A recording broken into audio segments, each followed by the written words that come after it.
My name is Alison Bartlett, or many people know me as Fred. Firstly, a bit of housekeeping. If I can ask everyone to have their mobile phones switched off. Before I begin today's ceremony, I would like to invite Bobby's partner, Ginny, to say a few words.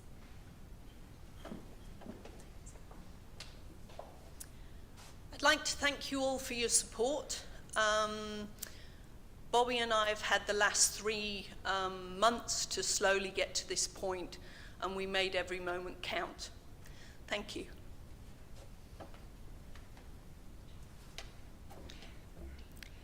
It is my great privilege to officiate today's ceremony, and I welcome those who are live streaming around the world. We are here to remember and reflect on the life of Robert Duncan Bain, or better known to his family and friends as Bobby. I would like to welcome you here to give thanks and to celebrate the life of Bobby, who passed away on Wednesday, the 19th of August, by his loving partner, Ginny's side. Ginny felt so blessed to be able to share these last few months with Bobby. Last Wednesday, as they listened to classical music while Ginny massaged Bobby's feet, one of his favourite things, Bobby then went to sleep with a smile on his face and farewelled the world peacefully. Today is a time for remembering Bobby's life, to give thanks and to celebrate the joy of having him in ours. and we will do so by paying tribute by words, music, and reflection. You will undoubtedly remember many of the precious memories that you shared with him. In these moments, we may laugh and we may cry, and that's okay.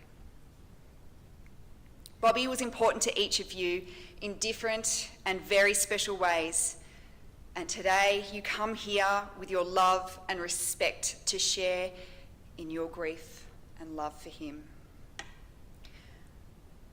Nothing can affect your love for him and his love for you.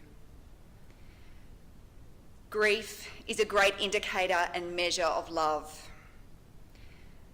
Where there is deep grief, there is great love. The following words have been put together by Bobby's eldest siblings, Trish, Chris, and Vince.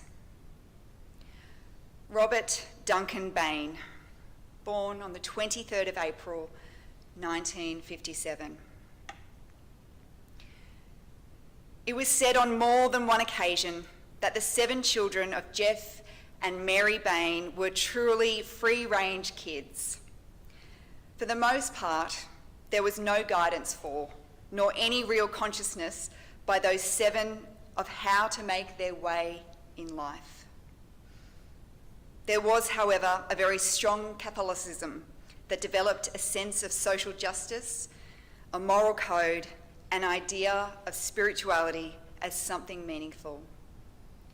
But the way out of that happy but chaotic free-range home and into a more structured life was problematic.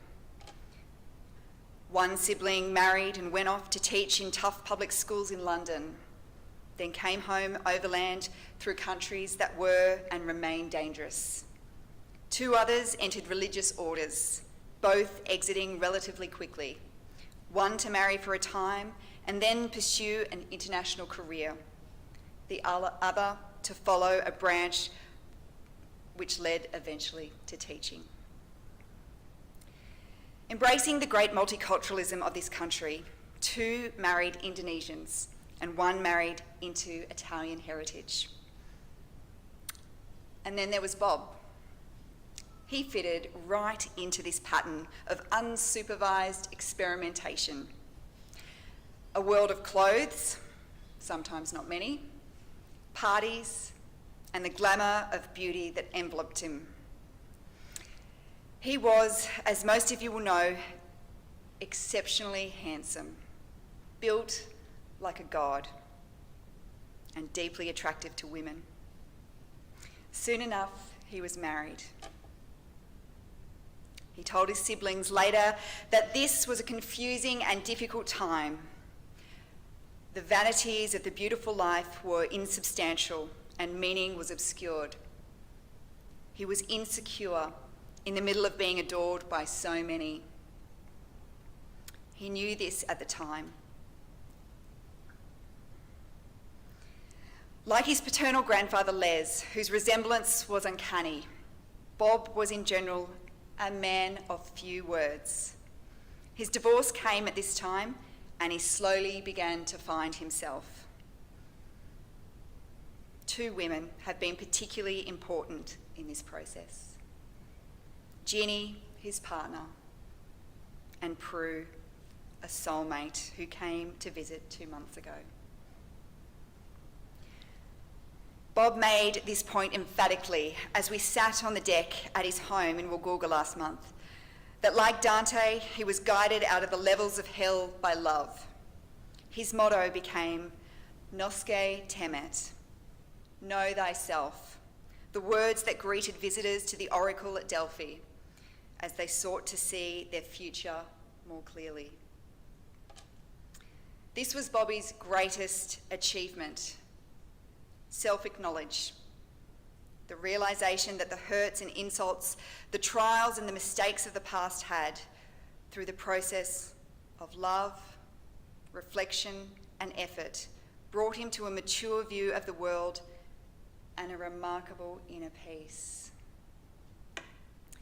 In keeping with that state of mind, he developed a wonderful green thumb, became a very competent bass player, and a passionate pool player, though no one ever called him a shark. This journey to maturity was completed against the odds and magnifies even more Bob's and Ginny's partnership, not just in bearing and sharing the raising of their son Max, as well as Harrier, not just the creation of their Shangri-La at Woolgoolga, but most importantly, in Ginny's extraordinary contribution to Bob's growth and the peace he finally discovered. Bob showed us what it is to be a man. He had the courage to face what he had to face and the humility to accept the things he had no control over. It let him bear the blow-ups with family, the burden of physical work, and latterly, the painful cancer that took his life too early. It gave him a deep spirituality that let him understand his place in the world and be content. How many of us can say, I did my best? Bobby did. And now some words from Bobby's sister and husband, Zane. Bobby once sent me a photo of a large and beautiful spider sitting in the middle of its web. He had photographed the spider during the course of his working day out in the bush. I kept the photo, and each time he'd call the photo of the big, beautiful spider would appear on the screen. The spider reminds me of Bobby's deep connection to the earth and all living things. He reminded us all about the importance of tending to the earth and our need to care for all living things rather than being fearful of them. Bobby was a big-hearted, beautiful human being whose capacity to love was boundless. We all loved you, dear Bobby, and we will miss you greatly. Vale, Bobby, Lizzie. And this is from Zane. There's a reoccurring question that has been around for almost as long as I knew Bob. That question is, where were you on 9/11? I was with Bob for most of that day. He was at Francis Street, working in the garden, and I was at home. In the intervening years, when we caught up, we would sometimes reflect on our shared disbelief at what unfolded on the television that day.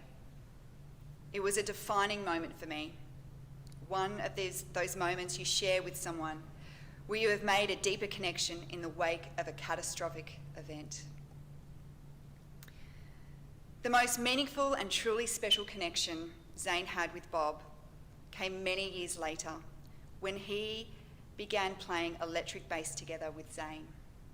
Sharing a passion for a musical instrument with someone immediately opens up a different kind of understanding, and with that, a shared language. Zane feels blessed to have spent time with him at his place, hanging out as a fellow bass player, talking shop, as it were. In the electric bass, Bob found his instrument. His dedication to playing and his love for the bass came from the heart, something that he unreservedly demonstrated both in the way he played and in the way he expressed his ideas and discoveries. Bob was a true bassman who not only found his art, but who expressed it in the best way possible through playing with a band. And I now continue with words from Bobby's younger brother, Martin Bain. Bob. When I reflected on what Bob meant to me, it occurred to me that he was like the planet Mars. Indeed, all my siblings have been like the planets of the solar system, always in the sky, a certainty in the universe. We all ran on our tracks in life. And even though I might not know where any particular sibling was at any moment in time, I knew that they were where they should be and that I could find them if I needed to. Bob's death is like a black hole, has just swallowed Mars. The planet is not there and is not ever going to be again. And I say Mars because if men are from Mars, then that was Bob. He embodied masculine energy and had a quiet confidence about him. I knew him as a beautifully grounded and wise human who could express tenderness in very surprising ways. He also had a wicked sense of humour and once sent me a Christmas present that still has me laughing 20 years later, a freezable rubber chicken. I got to tell him that I loved him, but I now can say that I will miss him, both as a pillar of certainty in my life and as a very loving, funny, and grounded friend.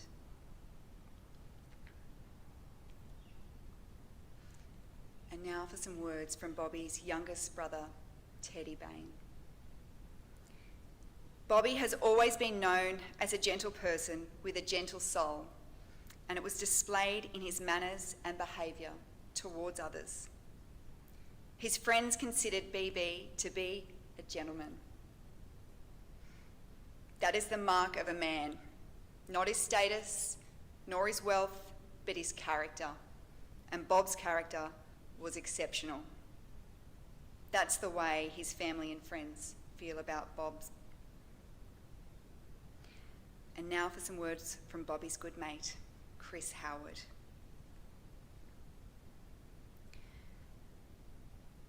I know that you left us today and you will not read this, but I need to tell you that I will truly miss you forever, Bobby.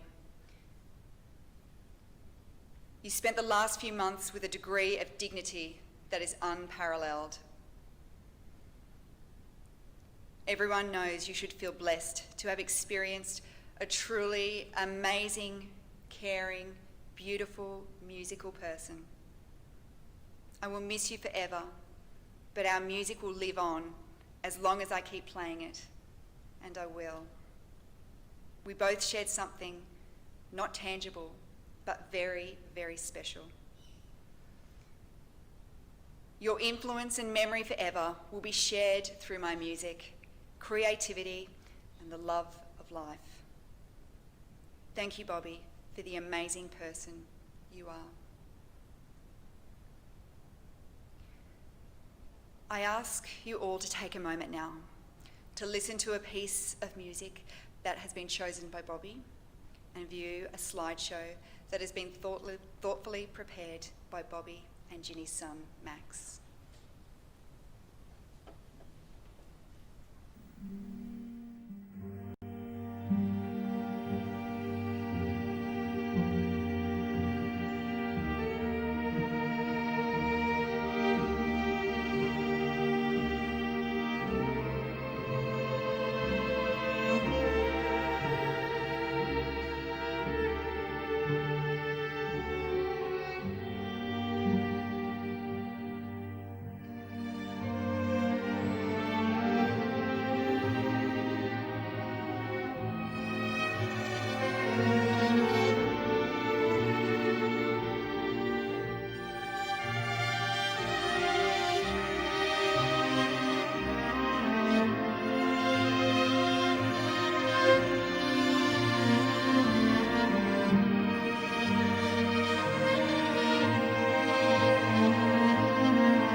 we end today's ceremony with some final words from Bobby's loving partner, Ginny.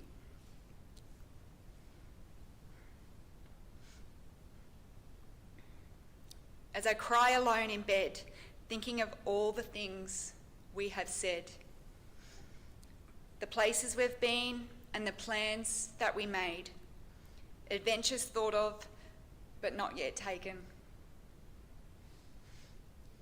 I am surrounded by the garden and the children that have grown, the family and friends that we have both known. As I look in the eyes and tear-stained faces of the ones we love and realise you have gone, I feel you in my heart in the warmth of the sun. I know I will be okay. So rest in peace, my love.